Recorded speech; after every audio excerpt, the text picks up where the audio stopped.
Hallelujah, hallelujah. ફરી એકવાર પ્રભુનો આભાર માનીએ, તેમના નામને ધન્યવાદ આપીએ. આપણો પ્રભુ એ મહિમાને યોગ્ય, આદરને યોગ્ય એકલા જ પરમેશ્વર છે.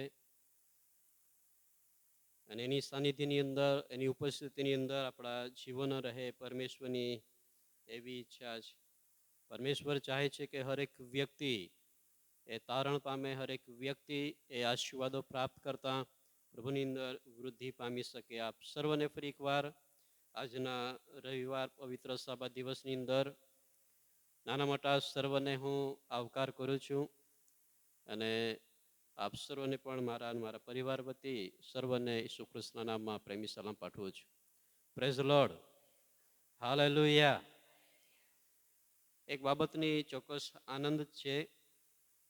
પાછલા 2 થી 3 રવિવારની અંદર ઘણા લોકો એમ કહે છે કે પાળક સાહેબ આજે તો રવિવાર છે ને વરસાદ બી સારો આવેલો છે ને રોપણીનો સમય છે, એટલે સંખ્યા આપણને બહુ ઓછી લાગશે. પણ પ્રભુનો આભાર માનું છું. અમે જ્યારે ચા પીવા બેઠા હતા તે સમયની અંદર પણ વાત કરતા હતા કે મેં જે ધ્યાન આપ્યું છે ને મેં જે જોયું છે કે ભલે રોપણીનો સમય હોય, તક ભલે તેમની પાસે હોય, પણ મેં જોયું છે કદાચ કોઈક એકાદ બે એવું વ્યક્તિ નીકળે, પણ તેમ છતાં મારા ધ્યાન પ્રમાણે, મારા જોયા પ્રમાણે સંખ્યામાં કોઈ ફેર પડ્યો નથી. પ્રભુનો આભાર માનું છું. મને એક આનંદ છે કે આજે તમારી મારી પાસે ઈશ્વરના માટે એ ભૂખ અને એક તરસ આપણા જીવનમાં હોવી જોઈએ. અને પ્રભુ પણ ચાહે છે પરમેશ્વરની ઉપસ્થિતિની અંદર અને ઈશ્વરના જો ઘેરો છે, ઈશ્વરની જે વચનો છે, એ વચનોની અંદર આપણા જીવન રહે એ પ્રભુ ચાહે છે. 1700ની સાલની અંદર ઇંગ્લેન્ડની અંદર ગ્લુવાઇન નામના એક રાજા થઈ ગયા. અને એના સંબંધી એવું મેં વાંચ્યું, જે સમયની અંદર એ રાજ કરતા હતા એ સમયની અંદર એમનો જે મંત્રી, જેને આપણે કહીએ, એ મંત્રી બહુ સારી વ્યક્તિ હતી. એ રાજા જે કંઈ હુકમ કરે, જે કંઈ એમને કહે, બધું જ કરી છૂટે. ચાહે એના માટે એમણે કોઈ પણ કરવાની બાબત હોય, પોતાના જીવનને એમણે દાવ પર કેમને લગાડી દેવું પડે, પણ મંત્રી જે છે એ મંત્રી કહે છે કે એમની બધી જ બાબતોને તે પાલન કરતો હતો. એ રાજાને એના પર વિશ્વાસ હતો અને એટલા માટે ઘણી બધી એવી બાબતો એ પોતે મતલબ કે મંત્રીને એમણે કીધું કે જો એવી કંઈક બાબત છે જે તું મને પૂછ્યા વગર કરી શકે છે, કેમ કે મને તારા પર વિશ્વાસ છે. અને એ રાજાએ મંત્રીને કીધું કે તું નિર્ણય લઈ શકે છે.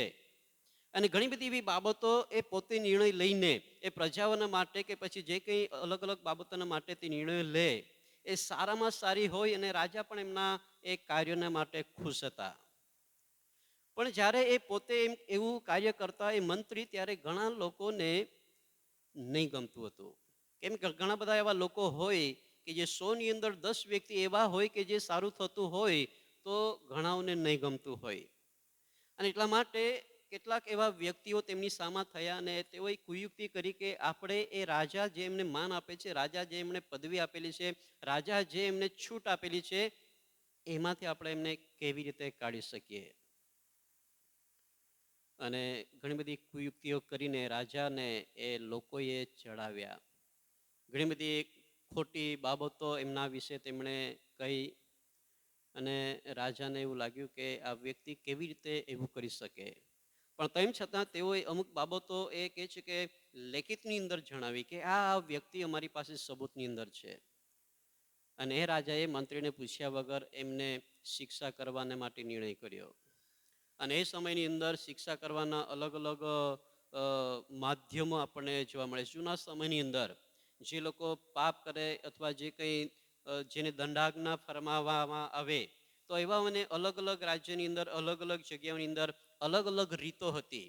અને એ સમયની અંદર એવું કહેવામાં આવ્યું કે તે સમયની અંદર જ્યારે તેને બંદીખાનાની અંદર નાખવામાં આવે ત્યાર પછી શિક્ષાના રૂપની અંદર એ વ્યક્તિને કહે છે કે એવા બહુ ભરાવદાર અને કદાવર એવા બહુ મોટા કહે છે કે કૂતરા તેઓએ પાડેલા હતા અને તેમને કહે છે કે એ કૂતરાની અંદર તેમને નાખી દેવામાં આવતા. અને જ્યારે આ મંત્રીને એ શિક્ષા કરવામાં આવી કે એને થોડા સમય પછી ફરીથી એક નિર્ણય લેવામાં આવશે અને ત્યાર પછી એને એ કૂતરાઓની મધ્યે એને નાખી દેવામાં આવશે કે જ્યાં તે કૂતરા એમને ફાડી ખાય. એ મંત્રીને એવું લાગ્યું કે મેં કશી ભૂલ નથી કરી. રાજાએ જે કંઈ મને કીધું છે એ બધું જ મેં કર્યું છે. મેં પોતાનો સમય એમના માટે કર્યો છે. 30 વર્ષ સુધી લગભગ એમણે એમની જે સેવા છે અથવા તો એમની જે મંત્રી પદવી છે એ તેમણે નિભાવેલી છે. પોતાના જીવન માટે પરિવારને પણ છોડીને અને દરેક પ્રકારે એ મંત્રીએ એ કામ તેમણે કર્યું. અને બધી કામની બાબત એમને યાદ આવી કે મેં કશું ખોટું નથી કર્યું, તેમ છતાં મને દંડાજ્ઞા ફરમાવવામાં આવી છે. ત્યારે એ મંત્રીએ વિચાર કર્યો અને મંત્રી એ વ્યક્તિની પાસે ગયો કે જે વ્યક્તિની પાસે એક કૂતરાને એમની રખિયાવાળી કરવાના માટે અને એ બંદીખાનાની અંદર જે રહી છે એ વ્યક્તિની પાસે તે ગયો. મંત્રીએ એ વ્યક્તિને કીધું કે મારે થોડી તમારી પાસે મદદ જોઈએ છે. અને મેં પૂછ્યું તો એમણે કીધું કે મારે ફક્ત 10 દિવસ મને જોઈએ છીએ અને 10 દિવસ પછી તમે મને જે શિક્ષા કરવા માગો છો, જે દંડાજ્ઞા મને ફરમાવવામાં આવી છે એ તમે મને કરી શકો છો. અને એ વ્યક્તિએ રાજાને કીધું કે 10 દિવસ મારી પાસે માંગે છે. અને રાજાએ કીધું કે કદાચ એમની છેલ્લી ઈચ્છા હોય અને છેલ્લી ઈચ્છા માનીને રાજાએ કીધું કે નહીં 10 દિવસ એમને આપી દો. અને એમણે કીધું કે 10 દિવસ હું જે કૂતરાઓ મને ખાવાના છે એ કૂતરાઓ પાસે હું જવા માગું છું. અને મંત્રી એ કૂતરાઓની પાસે જવા માટે તૈયાર થયો, પણ એના પહેલાં એમણે એ કૂતરાઓના માટે ઘણી બધી વ્યવસ્થા જે તેમને ખાવાની બાબતો હોય એ બધી તેમણે તૈયારી કરીને કૂતરાઓની પાસે ગયો. અને કૂતરાઓ કે જે બહુ કદાવર હતા અને જે માણસોને ફાડી ખાનાર હતા એવી રીતે તેઓને તૈયાર કરવામાં આવેલા, પણ તેમ છતાં મંત્રીએ એવી ઘણી બધી બાબતોને લઈને એઓના માટે ખાવાની સગવડ કરીને એ મંત્રી કૂતરાઓની પાસે ગયો અને એમણે એમના માટે એ બધી વ્યવસ્થા આપી. અને એટલા માટે કૂતરાઓ જે છે એ 10 દિવસ સુધી એ મંત્રીની સાથે ટેવાઈ ગયા. 10 દિવસ પૂરા થયા અને પછી રાજાએ હુકમ કર્યો કે હવે એમને એની દંડાજ્ઞા આપવામાં આવે. જ્યારે લોકોના દેખતા એને એ બંદીખાનાની અંદર એનો દરવાજો ખોલી દેવામાં આવ્યો. એક બાજુથી એ કૂતરાઓને છોડી દેવામાં આવ્યા. અને જે પ્રમાણે દર વખતે એ કૂતરાઓ કે જે માણસોને ફાડી ખાતા હતા એ પ્રમાણે એ કૂતરાએ દોડ મૂકી. અને જ્યારે એ વ્યક્તિની પાસે ગયા ત્યારે લોકોએ જોયું કે આ કૂતરા બહુ કે છે ક્રોધની અંદર છે. પણ જ્યારે તેમની પાસે ગયા ત્યારે તેમ બધાને લાગ્યું કે આ હવે કૂતરાઓ એમને ફાડી ખાશે, એમને હવે નોચી નાખશે. પણ જ્યારે એમની પાસે ગયા ત્યારે એ કૂતરાઓ એમને ચાટવા લાગ્યા, ખાવાના બદલે એમને ચાટવા લાગ્યા. અને લોકો જોઈને હેરાન થયા, કેમ કે એ મંત્રીએ અગાઉથી એ કૂતરાઓને તૈયાર કરેલા. એમની બધી પરિસ્થિતિઓને તેમણે સંભાળી હતી, તેમની વ્યવસ્થા તેમણે કરી હતી, અને એટલા માટે તેઓ એમને ઓળખવા લાગ્યા હતા. એ મંત્રીએ એ રાજાને જવાબ આપ્યો કે શા માટે એવું થયું. લોકો વિચાર કરતા હતા કે આ એવું કેમ બની શકે.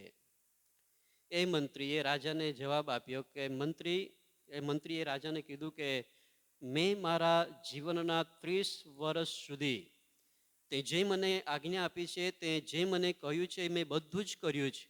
તારી એક પણ વાત નહીં માની હોય એવું બન્યું નથી.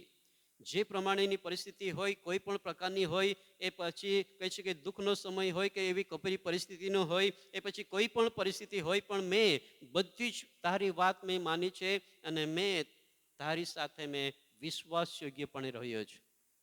અને એમ કહેવા માંગે છે કે આ કૂતરાઓ કે જે 10 દિવસ ફક્ત મેં એમની સાથે વિતાવ્યા છે, એ 10 દિવસની અંદર આ જો કૂતરાઓ જો મારા વફાદાર બની જતા હોય, આ કૂતરાઓ કે જે મને કહે છે કે મને માલિક તરીકે ઓળખી જતા હોય, અથવા તો મેં જે તેમના માટે વ્યવસ્થા કરી હોય એમને એ કૂતરાઓ જો યાદ કરીને યાદ કરતા હોય કે નહીં, એણે મને ખવડાવ્યું છે, એણે મારા માટે સારી વ્યવસ્થા કરી છે, અને એ યાદ કરીને જો મને મારા ઉપર કહે છે કે તૂટી પડતા નહીં હોય, તો રાજા મેં તો તારા 30 વર્ષ સેવા કરી છે ને તે તારા જીવનની અંદર કેવો અવિશ્વાસ આવ્યો કે હું આ 10 દિવસની અંદર જે કૂતરાઓ જે મારા અધીનતામાં આવી ગયા, પણ હું તો 30 વર્ષ તારા અધીનતાની અંદર છું, હું તારા માટે કેવી રીતે ખોટું કરી શકું.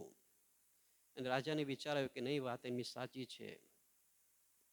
અને પછી થોડા સમય માટે એમણે બીજાઓને તૈયાર કરીને એમ કીધું કે સાચું શું છે એની તપાસ કરો. અને જે વ્યક્તિ એમના વિરુદ્ધની અંદર હતા તેમને શોધી કાઢવામાં આવ્યા અને તેઓને એને દંડ આજ્ઞા આપવામાં આવી.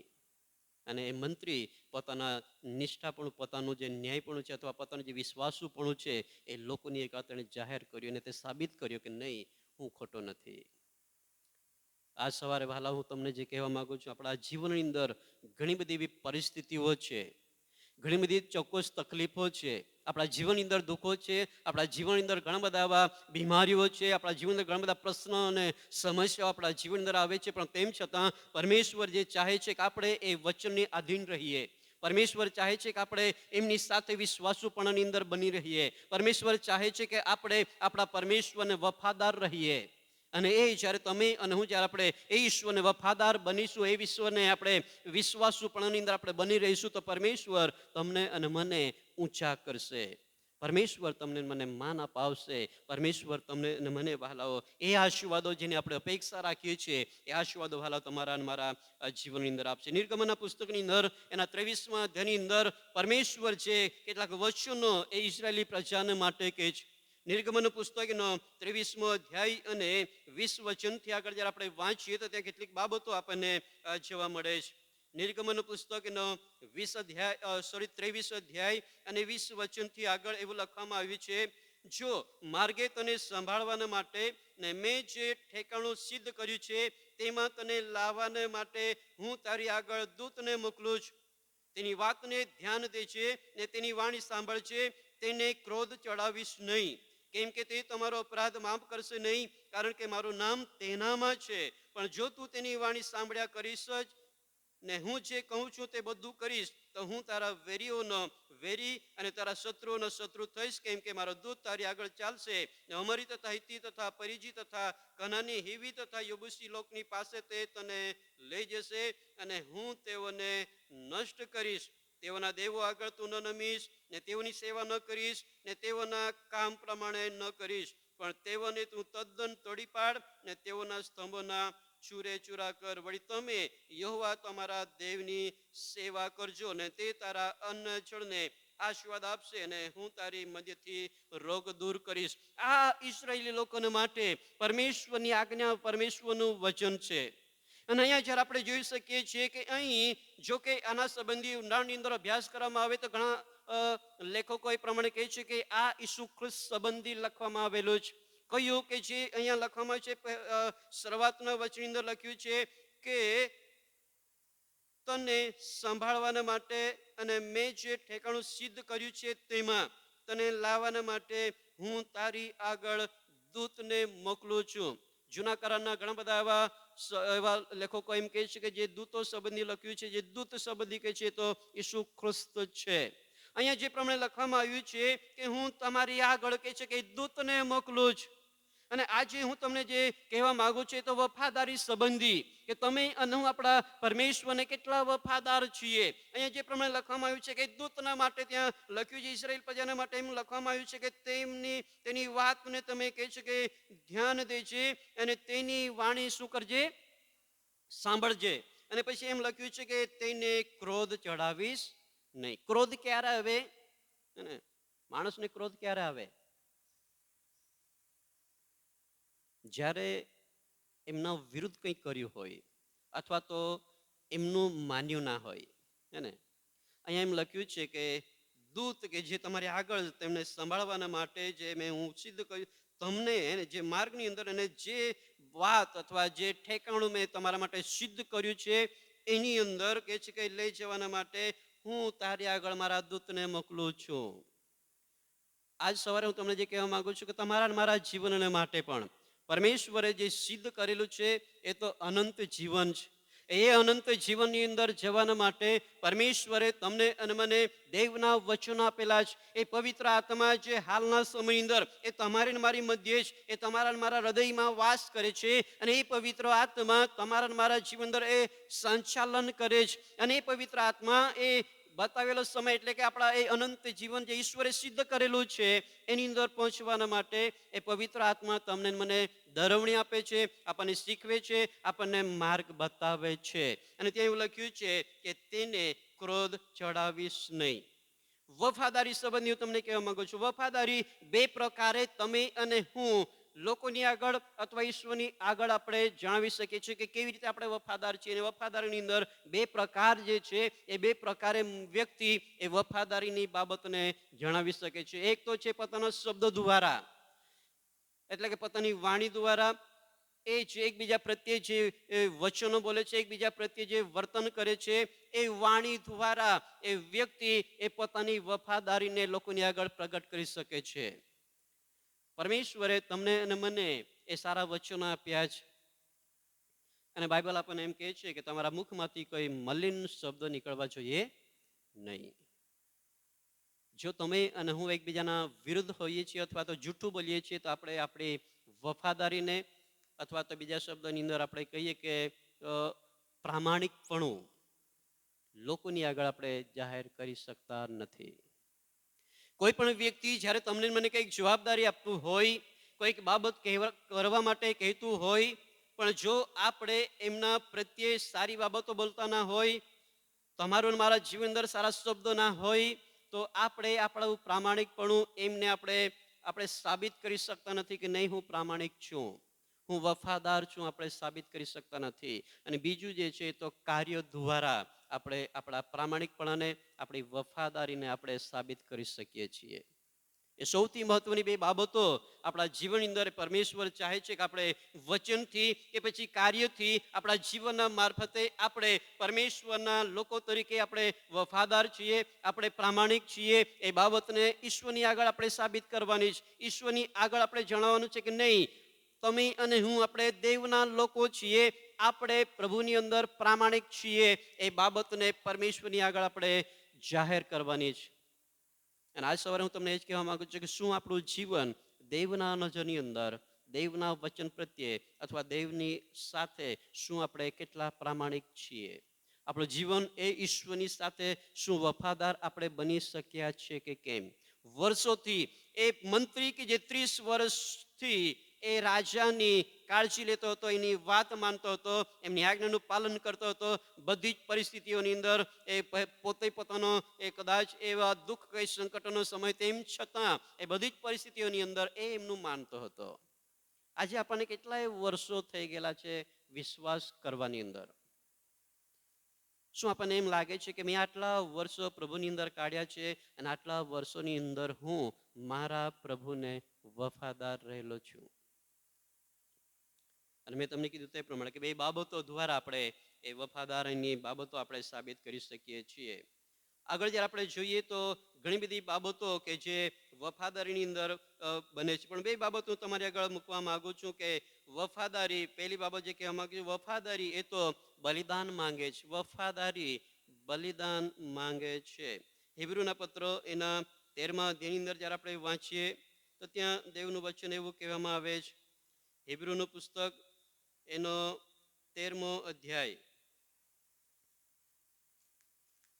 હિબ્રુનું પુસ્તક એનો 13મો અધ્યાય અને 2 વચન આપણે વાંચન કરીએ તો 15 અને 16 વચન વાંચી ત્યાં એવું લખ્યું છે. હિબ્રુને પત્રો 13 અધ્યાય 15 અને 16 વચનની અંદર એવું લખ્યું છે, માટે તે દ્વારા આપણે દેવને સ્તુતિ રૂપી યજ્ઞ એટલે તેનું નામ કબૂલ કરનારા હોઠોના ફળનું અર્પણ નિત્ય કરીએ.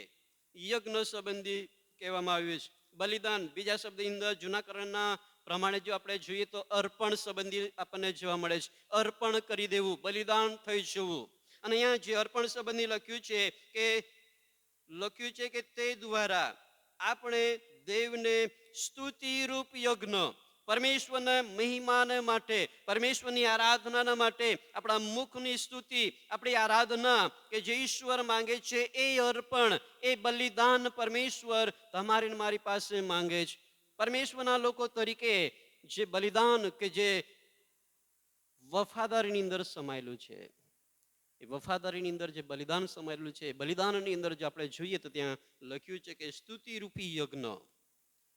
આજની વાત કરીએ તો તમારા મારા જીવન દ્વારા આપણે ઈશ્વરના જે મહિમા કર્યો હે ને, કેટલા લોકો એ ગીતો ગાયા? હલો, ગાયા કે નહીં ગાયા? હે ને, કોયરની સાથે આપણે ગીતોની અંદર જોડાયા હે ને. આપણે બધા ગીતો ગાઈને, તાળીઓ પાડીને ઈશ્વરની આપણે શું કરી? આરાધના કરી, ઈશ્વરની સ્તુતિ કરી. એ અર્પણ, એ બલિદાન પરમેશ્વર ચાહે છે કે તમારા અને મારા જીવન દ્વારા એ સ્તુતિરૂપી યજ્ઞ, એ અર્પણ આપણે ઈશ્વરને ચડાવતા રહીએ. એ ફક્ત એક દિવસને માટે નહીં, પણ દાઉદ ભક્ત આપણને કહે છે કે હું સર્વ સમયે યહોવાને ધન્યવાદ આપીશ. મારા મુખે તેની સ્તુતિ કેવી થશે? નિરંતર થશે. સતત ચાલતી પ્રક્રિયા.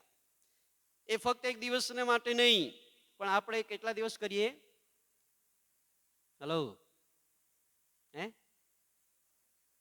આપણે રવિવારે જ અર્પણ કરીએ નહીં, સ્તુતિરૂપી અર્પણ. ઘણા લોકો મેં જોયા છે, આપણી પાસે કદાચ એવા વૃદ્ધો છે ને, સેવિકા મણીબેન છે, કૃપાબેન છે, ઘણા બધા એવા લોકોને મેં જોયા છે. ગમે ત્યાં બેઠેલા હોય, ગીતો ગાતા હોય. અને ઘણા બધા લોકોને મેં કીધું, સાક્ષી પણ તેઓની મેં આપી છે. આટલા ઉંમરની અંદર પણ ભલે આપણને એમ લાગતું હોય તો હા, તો એ લોકો પાસે કંઈ બીજું કંઈ કામ થોડું છે તો એને આપણને એમ લાગે, પણ તેમ છતાં હું એમ માનું છું કે તેમની સ્તુતિરૂપી અર્પણ પ્રભુ માન્ય કરતો હશે. એ બલિદાન યુક્ત સ્તુતિરૂપી અર્પણ એ પરમેશ્વર વહાલાઓ તમારી મારી પાસે જાય છે. અને એ બલિદાનની અંદર હું તમને જે કહેવા માંગુ છું કે સ્તુતિરૂપી એ હોઠોનું ફળ જેને આપણે કહીએ, પરમેશ્વર આપણી પાસે માંગે છે. પણ આપણે તો આપણા જીવનની અંદર એટલા બધા બાહ્ય જીવનની અંદર ટેવાયેલા છે કે આપણને એના માટે સમય મળતો નથી. ગીતો ગાવાના માટે આપણી પાસે તક નથી. ગીતો ગાવાના માટે આપણી પાસે સમય હોય પણ મોઢાને સમય ના હોય. એને આપણી પાસે સમય હોય પણ મુખને સમય ના હોય, કેમ કે એ બીજી બાબતોની અંદર જોડાયેલું હોય. આ સવારે આપ સર્વને કહેવા માંગુ છું, પરમેશ્વર ચાહે છે કે આપણે સ્તુતિરૂપી આપણા હોઠોનું ફળ ઈશ્વરને અર્પણ કરતા રહીએ. એ બલિદાન ઈશ્વર આપણી પાસે માંગે છે. એ પરમેશ્વર ચાહે છે કે આપણા જીવનની અંદર એ પ્રમાણેનું હોય. આગળ એમ લખવામાં આવ્યું છે, સ્તુતિરૂપી યજ્ઞ એટલે તેનું નામ કબૂલ કરનારા હોઠોના ફળનું અર્પણ કે છે કે નિત્ય કરીએ. નિત્ય કરીએ.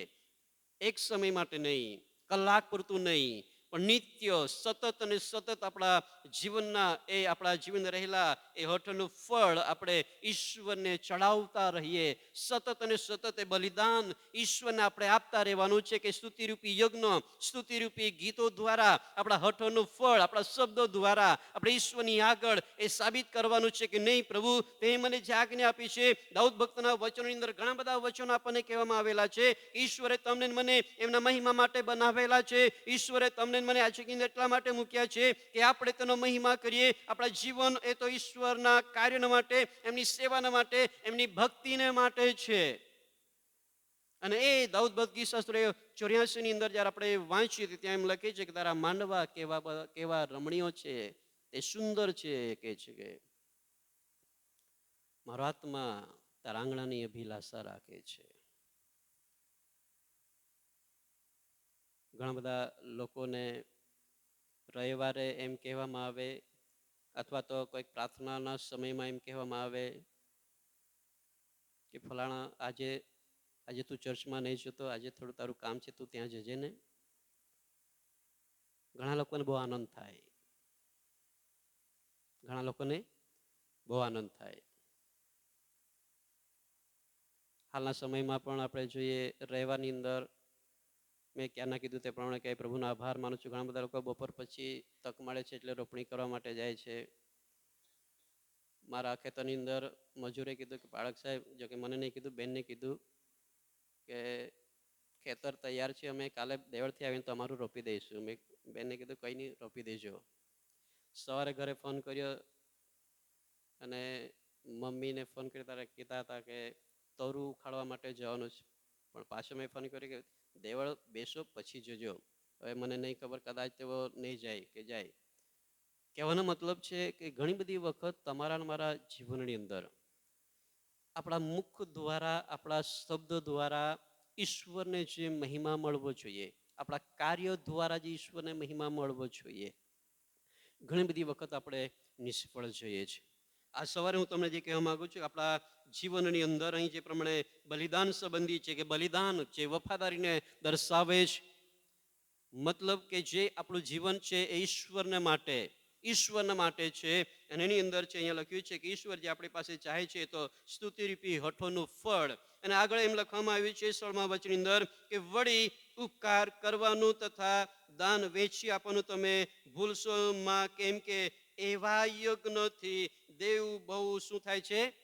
સંતુષ્ટ થાય છે. એવા યજ્ઞ એ અર્પણ છે, એ બલિદાન છે. અને અહીંયા લખ્યું છે ઉપકાર કરવાનું તથા દાન વેચી આપવાનું તમે ભૂલો નહીં. કેટલા લોકોને સતત યાદ રહે છે કે આપણે ઉપકાર કરવાનું, દાન વેચી આપવાનું આપણને યાદ રહે છે? હલો, મને નહીં ખબર, અહીંયા ઘણા કદાચ લોકો હોઈ શકે, પણ ઘણા લોકોને મેં જોયા છે, કદાચ આપણી મંડળીની વાત નહીં કરતો હોય તો જ્યાં જ્યાં ફર્યો છું દરેક મંડળીઓની પરિસ્થિતિ વિશે હું કહું છું. જ્યારે નોકરી લાગે ત્યારે દશાંશ થોડા સમય માટે રેગ્યુલર આપતા હોય, ઉપકાર સુધી રેગ્યુલર આપતા હોય, અર્પણો જે છે પ્રથમ ફળનું અર્પણ હોય કે પછી કોઈ પણ પ્રકારનું અર્પણો હોય, રેગ્યુલર લોકો આપતા હોય. પણ જેમ જેમ વર્ષો વીતતા જાય લોકો એ અર્પણ કરવાનું ભૂલી જતા હોય છે.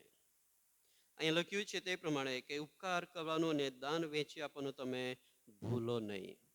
અને જો તમે અને હું જો આજે ભૂલી ગયેલા છે, આપ સર્વને યાદ આપવા માંગુ છું, એ દેવનું અર્પણ છે, દેવના માટે બલિદાન છે. એ દેવ કે જે ચાહે છે કે આપણે એના દ્વારા આપણી વફાદારીને આપણે સાબિત કરીએ. અને એ વફાદારીની અંદર અહીંયા લખ્યું છે તે પ્રમાણે કે નાણાં સંબંધી, દાન સંબંધી પણ આપણા માટે એ જ અપેક્ષા રાખે છે કે એ જે ઈશ્વરનું છે, જે ઈશ્વરનો જેના પર અધિકાર છે, હક છે, એને ઈશ્વરને આપણે આપવું જોઈએ. ઈસુ ખ્રિસ્તે કીધું કે જે સરકારનું છે એને સરકારને આપવું જોઈએ અને જે ઈશ્વરનું છે તે ઈશ્વરને મળવું જોઈએ. જેટલો ઈશ્વરનો હક છે એ ઈશ્વરને મળવું જોઈએ અને જોઈએ. અને જો આપણે એની અંદર પણ નાસીપાસ થઈએ છીએ તો આપણે આપણી વફાદારીને સાબિત કરી શકતા નથી. તમે અને હું આપણે આપણી પ્રામાણિકપણાને ઈશ્વરની આગળ આપણે સાબિત કરી શકતા નથી કે નહીં હું પ્રામાણિક છું, નહીં. કેમ કે દેવની આજ્ઞા છે, એ દેવનું વચન છે, આપણે દશાંશો આપવા જોઈએ.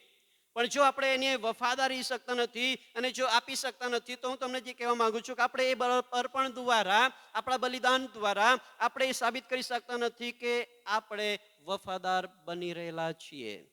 આ સવારે સર્વને હું કહેવા માંગુ છું કે આપણું જીવન એ દેવના માટે વફાદાર હોવું જોઈએ. રોમનના પત્રનો 12મો અધ્યાય અને એના પહેલા વચનની અંદર આપણે જોઈ શકીએ છીએ દેવની દયાની ખાતર ત્યાં એવું લખવામાં આવ્યું છે કે તમે તમારા પરમેશ્વરને તમારું જીવતું, પવિત્ર અને દેવને પસંદ પડે એવું અર્પણ શું કરો? આપો. Hallelujah, hallelujah. ત્રીજી જે બાબત જે બલિદાનની અંદર આવે છે તો પોતાના જીવનની આવે છે. એ જીવન કે જે પરમેશ્વરે તમને મને આપ્યું છે, એ જીવન કે જે પરમેશ્વરે તમને અને મને એમની કૃપા દ્વારા આપેલું છે. યર્મિયા જે પ્રમાણે કહે છે કે યહોવાની કૃપાને લીધે અમે નાશ પામ્યા નથી. યહોવાની કૃપાને લીધે, એ ઈશ્વરની કૃપા છે કે આજે તમે અને આપણે જીવતા છીએ.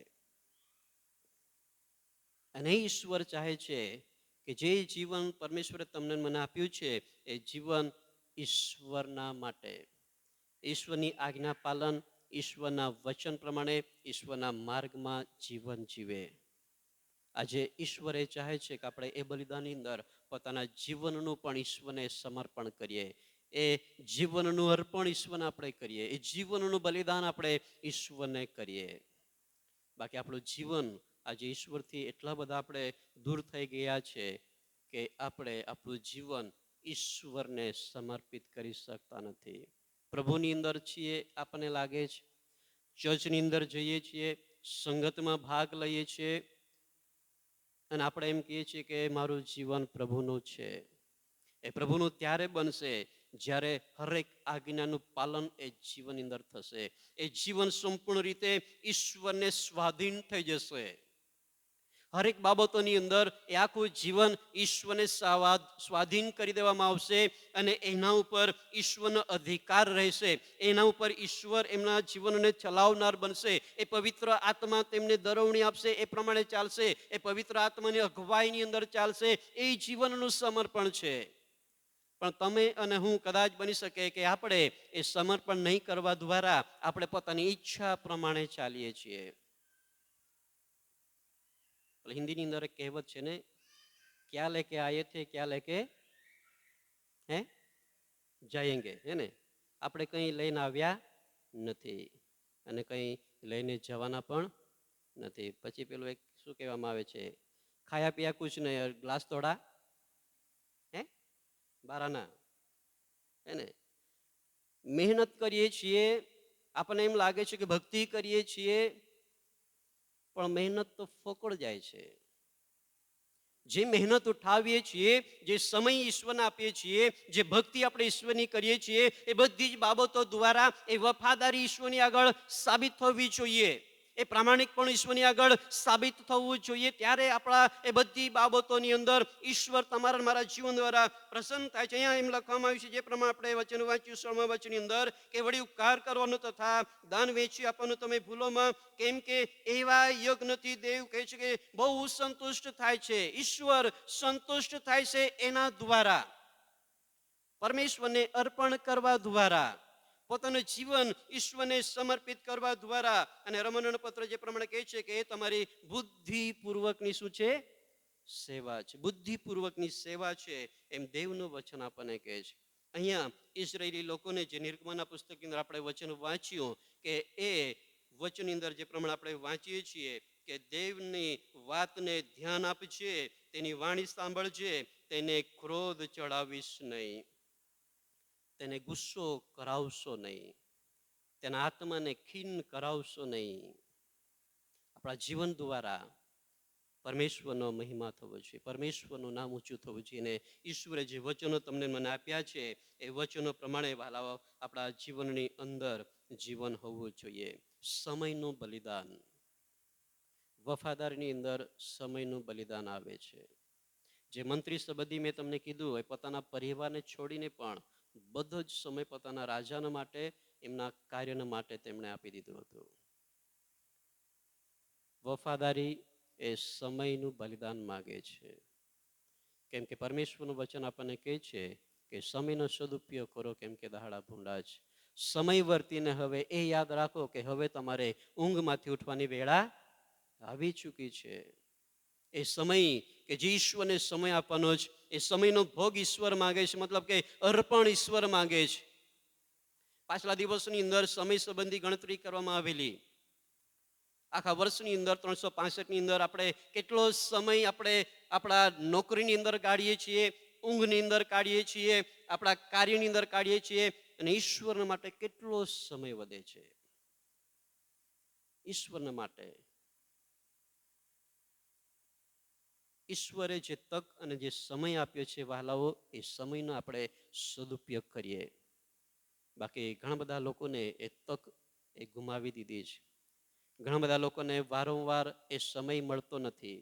ઘણા બધા લોકોને વારંવાર વહાલાઓ એ તક મળતી નથી, જેના લઈને ઘણા બધા લોકો આજે નાસી પાસ થયેલા છે.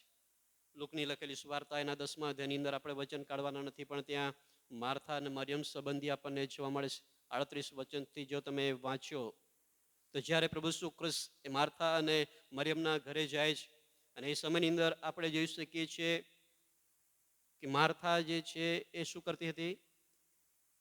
હલો, હે ઘરનું કામ કરતી હતી, નહીં એને? પણ મરિયમ શું કરતી હતી? ઈસુના ચરણો આગળ બેસીને તેમની વાતો સાંભળતી હતી. હાલેલુયા. તો શું એ માર્થાની બહેન નહીં હતી? એને ત્યાં માર્થા એમ કહે છે કે પ્રભુ કામ ઘણું છે, પણ એમને કશી ચિંતા નથી. તો શું એ કામનો સમય એમના માટે નહીં હતો જે માર્થાની પાસે હતો? પણ પ્રભુ શું કૃષ્ણ એમને એમ કહે છે કે મરિયમે સારો ભાગ પસંદ કર્યો છે, જે તેનાથી લઈ લેવામાં આવશે નહીં. Hallelujah, hallelujah. આજે તમારી મારી પાસે તો દુનિયાભરનું કામ છે, હે ને? છે કે નથી? હે ને? પણ તેમ છતાં આપણે સમય કાઢીએ જ. પણ ઘણો બધો એવો સમય છે કે જે સમય ઈશ્વરનો છે, ફક્ત રવિવારનો નહીં. એટલા માટે પાઉલ તે પ્રમાણે કહે છે કે જેમ બીજાઓ કરે છે તેમ તમે એકઠા મળવાનું પડતું ન મૂકો. એ બીજાઓ કરે છે તેમ આપણે નહીં કરવાનું. બીજાઓ ભલે ગમે તેમ કરતા હોય, આપણે નહીં. કેમ કે લોકો જગતની અંદર જીવે છે, એ જગતના નિયમ પ્રમાણે ચાલે છે. એ જગત કે જે શૈતાનના અધિકાર નીચે છે, અને એ જગત કે જે દુષ્ટતાની અંદર સપડાયેલું છે, એ જગત જેમ કરતું હોય તેમ આપણે કરવાનું નહીં. પણ દેવનું વચન આપણને કહે છે કે દેવ જેવો પવિત્ર છે તેવા તમે પણ પવિત્ર થાઓ. અને એ પવિત્રતાની ધરણ જ્યારે તમે એનું આપણે ચાલીએ છીએ, ત્યારે આપણા જીવનની અંદર આ જે બલિદાન યુક્તની જે બાબતો છે કે જે આપણા જીવનનું સમર્પણ માંગે છે, સ્તુતિરૂપી હોટલનું ફળ માંગે છે, આપણા નાણાંનો એ બલિદાન માંગે છે, આપણા જીવનની અંદર રહેલા એ સમયનો બલિદાન માંગે છે, એ ઈશ્વરને આપણે આપવાનો છે. અને એના દ્વારા આપણે આપણી જાતને પરમેશ્વરની આગળ આપણી જાતને વફાદારીને માટે આપણે જાહેર કરવાના છે. વફાદારીને માટે. અને આપણા ઘણી બધી વખત બને છે કે આપણું પરિવારનું બલિદાન. આજે પરિવારને જોવા જોઈએ તો એક બાજુ બીજું બાકી રહી જાય, પરિવાર તરફ દ્રષ્ટિ કરીએ તો પોતાની જવાબદારી રહી જાય. આજે ઘણી બધી બાબતો આપણને એવી જોવા મળે છે. પણ બાઇબલ એમ કહે છે કે જો તું તારા પત્નીને, તારા બાળકોને, તારી માને, તારા બાપને જો તું મૂકી દેતો ના હોય તો તું મારે યોગ્ય નથી. યોગ્ય કોણ છે? કે જે દરેક બાબતોની અંદર ઈશ્વરને સ્થાન આપતો હોય, એ બધું છોડીને પરમેશ્વરના માટે પોતાના જીવન સમર્પિત કરી દેતો હોય, એ પોતાની જાતને ઈશ્વરની આગળ કહે છે કે વફાદારીને એ પ્રગટ કરી શકે છે. આ સવારે હું તમને એ જ કહેવા માંગુ છું, આપણી જાતને એ પરમેશ્વરની આગળ આપણે વફાદાર છીએ, દરેક બાબતોની અંદર આપણે પ્રામાણિક છીએ, આપણે ન્યાયી છીએ, એ બાબતને આપણે ઈશ્વરની આગળ આપણે જાહેર કરવાની જ. પણ ક્યારે બની શકે? જ્યારે એ દૈવે જે આજ્ઞાઓ તેમને આપવામાં આવી છે એ પ્રમાણે ઇઝરાયલને કહેવામાં આવ્યું. પણ જો તમે અને હું આપણે આપણી આજ્ઞાનું પાલન નથી કરતા, આપણે જો તમે અને હું આજ્ઞાનું ઉલ્લંઘન કરીએ છીએ તો એનું પરિણામ કંઈક જુદું આવે છે. એટલા માટે આજ સવારે હું તમને જે કહેવા માંગુ છું કે આપણે પરમેશ્વરને આપણા દરેક પ્રકારના એવા બલિદાનોને આપણે પ્રગટ કરીએ, બલિદાનો ઈશ્વરને આપીએ, જેના દ્વારા આપણે પરમેશ્વરની આગળ વફાદાર છીએ એમ આપણે કહી શકીએ છીએ. ઇબ્રાહિમ સંબંધી આપણે બધા જ જાણીએ છીએ, જેમના જીવનની અંદર પણ આપણે જોઈ શકીએ છીએ કે તેણે પોતાના દીકરા ઈસાકનું બલિદાન કરવા માટે તેમણે તૈયારી બતાવી. એ શું બતાવે છે? ઈશ્વરની આગળ વફાદારી બતાવે છે, એ આજ્ઞાનું પાલન બતાવે છે. એટલા માટે પહેલી બાબત જે કહેવા માંગુ છું કે વફાદારી એ બલિદાન માગે છે. બીજી બાબત જે આપણે જોવા માંગીએ છીએ કે જ્યારે તમે અને હું ઈશ્વરની આગળ વફાદાર બનીએ છીએ, પ્રામાણિક બનીએ છીએ, ત્યારે એના દ્વારા આપણે એ કહી શકીએ છીએ કે પ્રભુની આજ્ઞાનું પાલન આપણે કરી શકીએ છીએ. મતલબ કે જ્યારે વફાદારી આપણે ઈશ્વરની આગળ રાખીએ છીએ, એના દ્વારા આજ્ઞા પાલન ઉદ્ભવે છે. જો તમે આપણે વિધેયને વફાદાર છીએ, એનો મતલબ છે કે આપણે એને આધીન થઈએ છીએ, એનો મતલબ છે કે તે જે કંઈ કહે છે એ આપણે કરીએ છીએ. અને એટલા માટે એના દ્વારા આજ્ઞા પાલન આપણે શીખી શકીએ છીએ, આજ્ઞા પાલન આપણે કરી શકીએ છીએ. પુનઃનિયમના પુસ્તકની અંદર 28મો અધ્યાય જ્યારે આપણે વાંચન કરીએ આખો અધ્યાય, તો 1 થી 14ની અંદર એવું લખ્યું છે કે જો તમે મારી આજ્ઞાઓ ખંતથી સાંભળીને એનું પાલન કરો તો આ બધા આશીર્વાદો તમને શું થશે? પ્રાપ્ત થશે, મળશે. પણ 15 વચન પછી આગળ જ્યારે તમે વાંચો તો ત્યાં બીજું પાછું એક એવું લખવામાં આવ્યું છે કે જો તમે મારી આજ્ઞાઓને નહીં પાળો તો આ બધા શ્રાપો તમારા પર આવશે. મતલબ કે આપણે આશીર્વાદોને ગુમાવીએ છીએ, ઈશ્વરની સહાયને આપણે ગુમાવી દઈએ છીએ, ઈશ્વરનો સહકારને આપણે ગુમાવી દઈએ છીએ. એટલા માટે બીજી બાબત જે કહેવામાં કે જ્યારે તમે એનો આપણે વફાદાર બનીએ છીએ, આપણે જ્યારે એવા અર્પણ આપણે બલિદાનો ઈશ્વરને ચડાવીએ છીએ, એના દ્વારા આપણે આજ્ઞા પાલન કરી શકીએ છીએ. એટલા માટે ઘણી બધી એવી સફળતાઓ, ઘણા બધા એવા આશીર્વાદો કે જે આજ્ઞા પાલનની અંદર સમાયેલા છે, કે જે તમને અને મને એ આજ્ઞા પાલન કરવા દ્વારા આપણને મળે છે. પણ તેમ છતાં ઘણા બધા એવા લોકો છે કે જે આજ્ઞા પાલન કરી શકતા નથી અને તેઓના માટે ઘણી બધી તેઓ મુશ્કેલીની અંદર પણ મુકાઈ જાય છે. ગીતશાસ્ત્રના પુસ્તકની અંદર એના 89મા અધ્યાયની અંદર એવું લખવામાં આવેલું છે. ગીતશાસ્ત્રનું પુસ્તક એનો 89મો અધ્યાય અને 30 વચનથી આગળ જ્યારે આપણે વાંચીએ તો ત્યાં એવું લખ્યું છે. ગીતશાસ્ત્ર 89:30થી આગળ એમ લખ્યું છે, જો તેના દીકરાઓ મારા નિયમનો ત્યાગ કરે અને મારા ઠરાવો પ્રમાણે ન ચાલે, જો તેઓ મારા વિધિઓ તોડે અને મારી આજ્ઞાઓ ન પાળે, તો હું સોટીથી તેઓના ઉલ્લંઘનને અને ફટકાથી તેઓના અન્યાયને જોઈ લઈશ, પરંતુ હું તેની પાસેથી મારી કૃપા છેક લઈ લઈશ નહીં, અને હું મારું વિશ્વાસુપણું ખૂટવા દઈશ નહીં. આ પરમેશ્વર જે એક બે બાબતો આપણને શીખવે છે. એક તો ચોક્કસ કે જ્યારે તમે અને હું આજ્ઞાનું ઉલ્લંઘન કરીએ છીએ, દેવના વચનોનું પાલન નથી કરતા, તો પરમેશ્વર અહીંયા એમ કહે છે, જે પ્રમાણે આપણે વાંચીએ છીએ તે પ્રમાણે 32મા વચનની અંદર, કે હું સોટીથી તેઓના ઉલ્લંઘનને અને ફટકાથી તેઓના અન્યાયને જોઈ લઈશ, એમ કહે છે. એનો મતલબ એ છે કે પરમેશ્વર તમારને અને મને કદાચ બની શકે આપણને શિક્ષા કરી શકે છે, આપણી પરીક્ષા કરી શકે છે. અને આગળ લખ્યું છે, તેમ છતાં 33 વચન એમ કહે છે કે હું તેની પાસેથી મારી કૃપા છેક લઈ લઈશ નહીં. આજે હરેકની પાસે કૃપા છે. ભલે ભૂલ કરતા હોય, પાપ કરતા હોય, તેમ છતાં ઈશ્વર એ કૃપા પૂરેપૂરી લઈ લેતો નથી. એમના પર કૃપા ઈશ્વર બનાવી રાખે છે. અને જેના કારણે લોકો આજેનો ગેરફાયદો ઉઠાવીને એમ માને છે કે નહીં, મને કંઈ થતું નથી. જેના કારણે લોકો એમ માને છે કે મેં પાપ કર્યું છે, તેમ છતાં મને કોઈ શિક્ષા થઈ નથી, મને કંઈ વેઠવા પડતું નથી. અને એના લીધે લોકો ઈશ્વરથી દૂર રહે છે. પણ અહીંયા લખ્યું છે તે પ્રમાણે કે હું તેની પાસેથી મારી કૃપા છેક લઈ લઈશ નહીં, અને હું મારો વિશ્વાસુપણું ખૂટવા દઈશ નહીં. પણ હું તમને જે કહેવા માંગુ છું કે આપણે એ આજ્ઞાનું પાલન કરનારા વહાલાઓ બનીએ, ઈશ્વરના વચનોનું પાલન કરનારા આપણે બનીએ, એ બહુ મહત્વનું છે.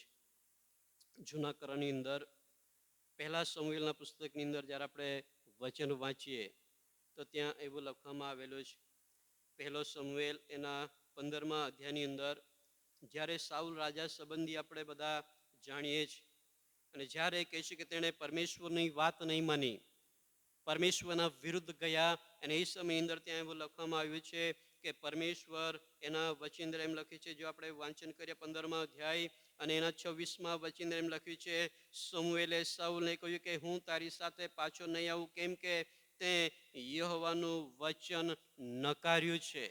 સાઉલને એમ કહેવામાં આવ્યું છે કે તે યહોવાનું વચન નકાર્યું છે, અને યહોવાએ તને ઇઝરાયલ પર રાજા તરીકે નકાર્યો છે. પરમેશ્વરનો આજ્ઞાનું જ્યારે ઉલ્લંઘન કરીએ છીએ, એના વચનને નકારીએ છીએ, એમના વચનને માનતા નથી, તો જે પદવી, જે માન, જે મભો, જે આશીર્વાદો પરમેશ્વર વાળાઓ તમને મને આપે છે, બની શકે છે એને એ લઈ પણ શકે છે. આપણો ઈશ્વર એવું કડામાંથી વ્યક્તિને ઉભો કરી શકે છે, તો એ વ્યક્તિને કહે છે કે રાજામાંથી રંજ પણ બનાવી શકે છે, રાજામાંથી એ નીચે પણ પાડી શકે છે. ઈશ્વરનો અધિકાર છે વાલાઓ. એટલા માટે આજ સવારે હું તમને જે કહેવા માંગુ છું, આપણા જીવનની અંદર એ ઈશ્વરને આપણે વફાદાર બનીએ. દરેક ક્ષેત્રની અંદર, વચનની અંદર, આપણા કાર્યની અંદર ઈશ્વરને વફાદાર બનીએ. પરમેશ્વર એવું ચાહે છે વાલાઓ. આપણે એમને ગુસ્સો નહીં અપાવીએ, એમને આપણે ક્રોધિત નહીં બનાવીએ. નવા કરારની અંદર પણ જ્યારે આપણે જોઈ શકીએ છીએ, પ્રભુ ઈસુ ખ્રિસ્ત જ્યારે વધસ્તંભ પર ચડવાનો હતો, એના પહેલા આપણે બધા જાણીએ છીએ કે દુઃખ સહન સપ્તાહની અંદર આપણે એ બાબતને જોઈ શકીએ છીએ. એ મંદિર કે જેને લૂંટારાઓનું કતર લોકોએ બનાવી દીધું હતું, ને એ સમયની અંદર પ્રભુ ઈસુ ખ્રિસ્ત ગુસ્સે થયા. જ્યારે તમે અને હું આપણા જીવનને એવા અજ્ઞાનતા અથવા તો એવા પાપની અંદર આપણે સોંપી દઈએ છીએ કે જે મંદિર, કે જે શરીર, કે જે દેવનું મંદિર છે, એ મંદિરને આપણે શૈતાનનું ઘર બનાવી દઈએ છીએ, એ દુષ્ટતાનું ઘર બનાવી દઈએ છીએ, એ પાપનું ઘર બનાવી દઈએ છીએ. એવા સમયની અંદર પરમેશ્વર તમારા મારા માટે દુઃખિત થાય છે વાલાઓ. પરમેશ્વર આપણા માટે દુઃખિત થાય છે.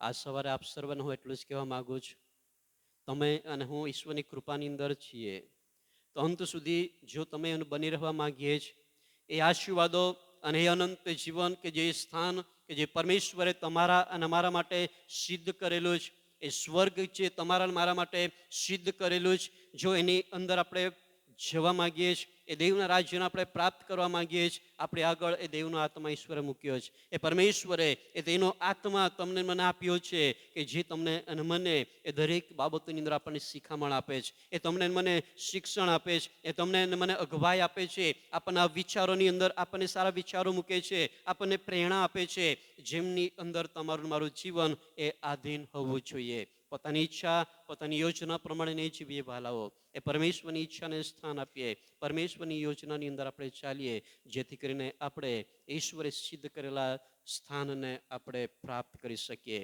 આ દુનિયાની અંદર ઘણી બધી આપણી પાસે જવાબદારીઓ છે, આપણી પાસે નોકરીઓ છે, ખેતીવાડી છે, વ્યવસાયો છે, પણ એ બધા ઉપરાંત પરમેશ્વરને સમય આપીએ, પરમેશ્વરને સ્થાન આપીએ, પરમેશ્વરના વચનને આપણા જીવનમાં લાવીએ અને આધીન થઈએ, એનું આજ્ઞાનું પાલન કરીએ અને ઈશ્વર જે કહે છે એ પ્રમાણે કરવાના માટે આપણા જીવનને તૈયાર કરીએ, જેથી કરીને આપણે એ સ્થાનને આપણે પ્રાપ્ત કરી શકીએ. આ વચનો દ્વારા પ્રભુ આપણને આશીષ આપો. આંખો બંધ કરીએ, પ્રાર્થનાની અંદર જઈએ. હે મારા જીવનના સ્વામી, મારા પ્રભુ, મારા દેવ, આ સમયે પ્રભુ અમે તમારી કૃપા હેઠળ આવ્યા છીએ. પિતા પરમેશ્વર, આજે એ વચનો દ્વારા તમે અમારી સાથે વાત કરી છે. એ વચનો કે જે જીવંત છે, એ વચનો કે જે પરાક્રમી છે, એ વચનો